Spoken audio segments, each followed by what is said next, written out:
ಆ ದೇವಿಯ 9 ರೂಪಗಳನ್ನು ನವರಾತ್ರಿ 9 ರಾತ್ರಿಗಳು ಕೂಡ ನಾವು ಪೂಜಿಸುವಂಥದ್ದು. ಇದು ಹಿಂದೂ ಸಂಪ್ರದಾಯದಲ್ಲಿ ಸಾಕಷ್ಟು ಹಬ್ಬ ಹರಿದಿನಗಳಿದೆ, ನಮ್ಗೆ ಗೊತ್ತಿದೆ.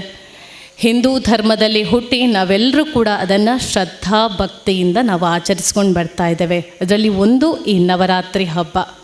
ಹಾಗೆ ಈ ನವರಾತ್ರಿ ಹಬ್ಬವನ್ನು ಕೂಡ ನಾವು ಕಾಯ ವಾಚ ಮನಸ ತುಂಬ ಪರಿಶುದ್ಧವಾಗಿ ನಮ್ಮ ಬೇಡಿಕೆಗಳೆಲ್ಲ ಇದ್ದರೆ ಆ ಬೇಡಿಕೆಯನ್ನೆಲ್ಲ ನಮ್ಮ ಇಷ್ಟಾರ್ಥಗಳನ್ನೆಲ್ಲ ಪೂರೈಸುವ ಹಾಗೆ ಪ್ರತಿಯೊಂದು ಒಂದು ಶುದ್ಧ ಮನಸ್ಸಿನಿಂದ ನಾವು ಆ ತಾಯಿಯನ್ನು 9 ರಾತ್ರಿ ಕೂಡ ಪೂಜೆ ಮಾಡ್ತೇವೆ. ಅಂತಹ ಈ ಸಂದರ್ಭದಲ್ಲಿ ಸಾಧನೆ ಎಲ್ಲರೂ ಮಾಡ್ತಾರೆ.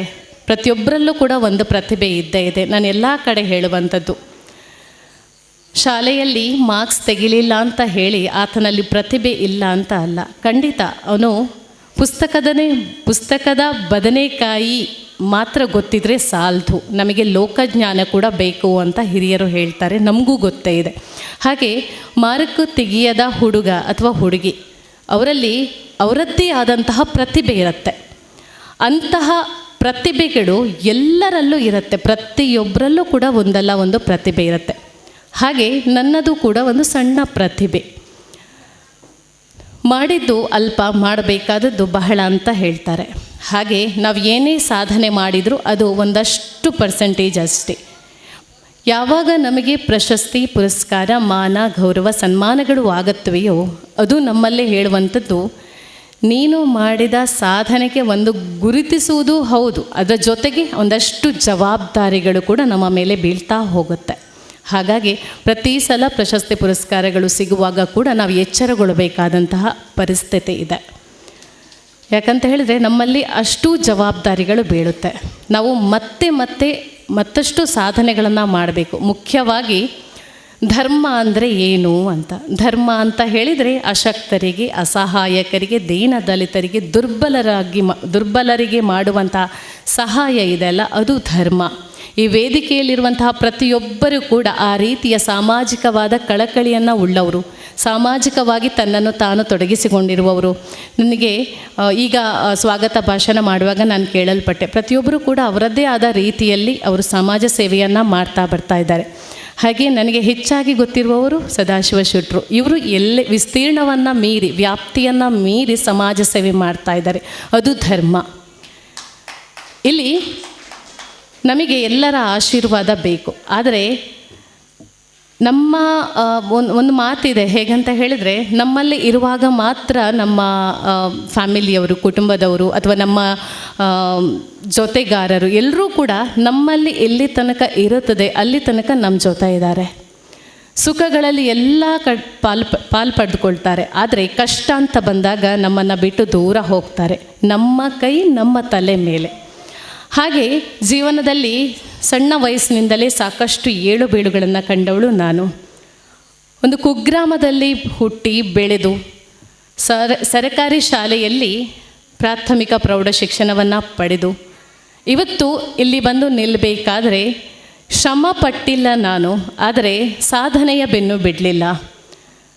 ಒಂದು ಸಾಧನೆ ಮಾಡಬೇಕಾದ್ರೆ ಅಥವಾ ನಾವು ಅಂದ್ಕೊಂಡದನ್ನು ಸಾಧಿಸಿ ತೋರಿಸ್ಬೇಕಾದ್ರೆ ಗುರು ಮತ್ತು ಗುರಿ ಬೇಕಂತೆ. ಆದರೆ ನನಗೆ ಗುರು ಅಂತ ಇರಲಿಲ್ಲ, ಆದರೆ ಗುರಿ ಒಂದು ಇಟ್ಟಿದ್ದೆ. ಇದಕ್ಕೆ ಕಾರಣ ಇಷ್ಟೇ, ನನ್ನ ಜೀವನದಲ್ಲಿ ಆದಂತಹ ಕೆಲವೊಂದು ಏಳು ಬೀಳುಗಳು, ಕೆಲವೊಂದು ಘಟನೆಗಳಿಂದ ನಾನು ಪಾಠ ಕಲ್ತಿದ್ದೇನೆ.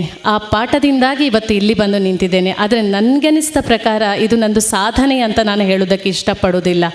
ನನಗೇನೋ ಮಾಡಬೇಕು ಅನ್ನೋ ತುಡಿತ ಆವತ್ತಿನಿಂದ ಇವತ್ತುವರೆಗೂ ಇದೆ. ಇನ್ನೂ ನನ್ನಲ್ಲಿ ಜವಾಬ್ದಾರಿ ಹೆಚ್ಚಾಗಿದೆ. ಈ ಜವಾಬ್ದಾರಿ ಹೆಚ್ಚಾದ ಹಾಗೆ ನಿದ್ದೆ ಬರೋದಿಲ್ಲ.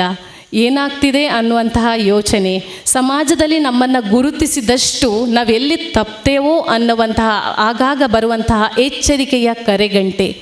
ಹೀಗೆ ನಮ್ಮ ಜೀವನವೇ ಯಾವ ರೀತಿ ಅಂತ ಹೇಳಿದರೆ ಒಂದು ಕಷ್ಟ ಸುಖ ಇವೆಲ್ಲ ಇದ್ರೇ ಒಂದು ಜೀವನ ಅಲ್ವಾ. ಸೊ ಹಾಗಾಗಿ ಕಷ್ಟ ಸುಖ ಎಲ್ಲನೂ ಬೇಕು. ತುಂಬ ಜನರಿಗೆ ಹೇಗೆ ಅಂತ ಹೇಳಿದರೆ ತಂದೆ ತಾಯಿ ಆಸ್ತಿಯನ್ನು ಕೂಡಿಡ್ತಾರೆ, ನನ್ನ ಮಗನಿಗೋ ನನ್ನ ಮಗಳಿಗೋ ಇರಲಿ ಅಂತ. ಅದೆಷ್ಟೋ ಜನ ಎಷ್ಟಿದ್ರೂ ಕೂಡ ₹1 ಸಮಾಜಕ್ಕಾಗಿ ಕೊಡ್ತಾ ಇಲ್ಲ. ಇದು ನಮ್ಮ ದುರಂತ. ಆದರೆ ಕೊಟ್ಟದ್ದು ತನಗೆ ಬಚ್ಚಿಟ್ಟದ್ದು ಪರರಿಗೆ ಅನ್ನುವಂಥ ಒಂದು ಮಾತಿದೆ. ನೀವೆಷ್ಟು ಕೊಡ್ತೀರೋ ಅದು ನಿಮಗೆ ಫಲದ ರೂಪದಲ್ಲಿ ರಿಟರ್ನ್ ಹೊಡಿತದೆ, ಅಂದರೆ ಅದು ಮತ್ತೆ ನಿಮಗೆ ಸಿಗ್ತದೆ. ಒಂದು 2 ಜನರಿಗೆ ನೀವು ಸಹಾಯ ಮಾಡಿ, ನಿಮ್ಮ ಕೈಯಲ್ಲಿ ಆದಂತಹ ಎಷ್ಟು ಸಣ್ಣ ಸಹಾಯ ಆದರೂ ಪರವಾಗಿಲ್ಲ, ಆದರೆ ಅವರು ಬಾಯಿ ತುಂಬ ನಮಗೆ ಆಶೀರ್ವಾದ ಮಾಡ್ತಾರಲ್ಲ, ನೀನು 100 ಕಾಲ ಚೆನ್ನಾಗಿರು, 1000 ವರ್ಷ ಬದುಕು, ನೀನು ನಿನ್ನ ಸಂಸಾರ ಎಲ್ಲ ಚೆನ್ನಾಗಿರಲಿ ಅಂತ 2 ಕೈ ಎತ್ತಿ ಆಶೀರ್ವಾದ ಮಾಡ್ತಾರಲ್ಲ, ಅದು ನಮಗೆ ಫಲದ ರೂಪದಲ್ಲಿ ಸಿಗತ್ತೆ. ನಾವು ಒಳ್ಳೆಯ ರೀತಿಯ ಶಿಕ್ಷಣವನ್ನು ಕೊಟ್ಟರೆ ಮಕ್ಕಳಿಗೆ ಅದೇ ಅವರಿಗೆ ಆಸ್ತಿ, ಅಲ್ಲಿಂದ ಅವರು ಒಳ್ಳೆಯ ದಿನಗಳನ್ನು ಕಾಣ್ಬೋದು. ಹಾಗಾಗಿ ನಮ್ಮಲ್ಲಿ ಅಲ್ಪ ಸ್ವಲ್ಪ ಇರುವುದರಲ್ಲಿ ಒಂದಷ್ಟು ಪಾಲು ನಾವು ಈ ಸಮಾಜಕ್ಕೆ ಕೊಟ್ಟರೆ ಖಂಡಿತವಾಗಲೂ ನಮಗೆ ಅದರ ಫಲದ ರೂಪದಲ್ಲಿ ನಮಗೆ ಮತ್ತೆ ಅದು ಸಿಗತ್ತೆ. ನಾವು ಮತ್ತೆ ಮತ್ತೆ ಮತ್ತೆ ಸಾಮಾಜಿಕವಾದಂಥ ಕೆಲಸ ಮಾಡೋದಕ್ಕೆ ಸಾಧ್ಯ ಆಗತ್ತೆ. ಆದರೆ ಇನ್ನೊಂದು, ನಾನು ಎಲ್ಲಿ ಹೋದರೂ ಕೂಡ ಮಹಿಳೆಯರಿಗೆ ಒಂದು ಸಣ್ಣ ಕಿವಿ ಮಾತನ್ನು ಹೇಳ್ತಾನೆ. ಮಹಿಳಾ ಸಬಲೀಕರಣ ಅಂತ ಹೇಳ್ತೇವೆ. ಮಹಿಳೆಯರು ಸಬಲರಾಗಿದ್ದಾರೆ, ಹೌದು, ಪುರುಷರಷ್ಟೇ ಇವತ್ತು ಶಕ್ತಿ ಉಳ್ಳವರು ಮಹಿಳೆಯರು. ಅದ್ರ ಜೊತೆಗೆ ಪುರುಷರಿಗೆ ಸರಿ ಸಮಾನವಾಗಿ ಒಂದು ಎಲ್ಲ ಕ್ಷೇತ್ರಗಳಲ್ಲಿ ಕೂಡ ತನ್ನನ್ನು ತಾನು ತೊಡಗಿಸಿಕೊಂಡಿದ್ದಾರೆ.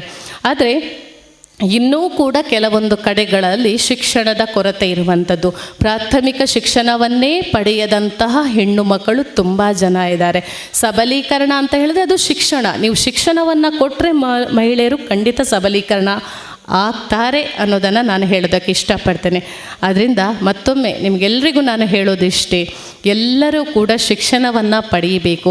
ಹಾಗೆ ನೀವೇನು ಸಾಧನೆಯನ್ನು ಮಾಡೋದಕ್ಕೆ ಒಂದು ಗುರಿಯನ್ನು ಇಟ್ಕೊಳ್ತೀರೋ ಆ ಗುರಿಯ ಬೆನ್ನತ್ತಿ ನೀವು ಸಾಗಬೇಕಾಗಿದೆ. ಕಷ್ಟ ಬರ್ಬೋದು, ಸುಖ ಬರ್ಬೋದು, ಅವಮಾನಗಳು ಆಗ್ಬೋದು, ಅಥವಾ ಇನ್ನೊಂದು ಕಡೆಯಿಂದ ಇನ್ನೊಂದು ರೀತಿಯಲ್ಲಿ ಏನಾದರೂ ನಿಮ್ಮ ಬಗ್ಗೆ ಮಾತಾಡ್ತಾ ಇರ್ಬೋದು.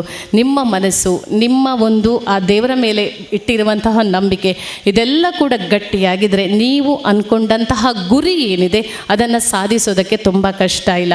ಅದೆಷ್ಟೋ ತುಂಬ ಜನ ಯಾವ ರೀತಿ ಅಂತ ಹೇಳಿದ್ರೆ, ಕಷ್ಟ ಬಂತು ಅಂತ ಕೂಡಲೇ ಏನಾದರೂ ಆತ್ಮಹತ್ಯೆ ಮಾಡೋದು ಅಥವಾ ಇನ್ನೂ ಬೇರೆ ಬೇರೆ ಕೆಲಸಕ್ಕೆ ಕೈ ಹಾಕುವಂಥದ್ದು. ಯಾಕೆ? ಈ ದೇವರು ಕೊಟ್ಟ ಈ ಜೀವನ, ಇದನ್ನು ಖುಷಿಯಿಂದ ನಾವು ಅನುಭವಿಸುವ ಅನ್ನುವಂಥ ಮಾತನ್ನು ಹೇಳ್ತಾ, ಅದರ ಜೊತೆಗೆ ಎಲ್ಲರಿಗೂ ಕೂಡ ಒಳ್ಳೆಯದಾಗಲಿ, ಸಾಧ್ಯ ಆದಷ್ಟು ನಿಮ್ಮ ಒಂದು ಆದಾಯದ ಒಂದು ಸಣ್ಣ ಪಾಲನ್ನು ಈ ಸಮಾಜಕ್ಕೆ ಕೊಡಿ ಅಂತ ಹೇಳ್ತಾ, ಮತ್ತೊಮ್ಮೆ ಮಗದೊಮ್ಮೆ ಎಲ್ರಿಗೂ ಕೂಡ ಪ್ರೀತಿಯ ಹೃದಯಾಂತರಾಳದ ವಂದನೆಗಳು.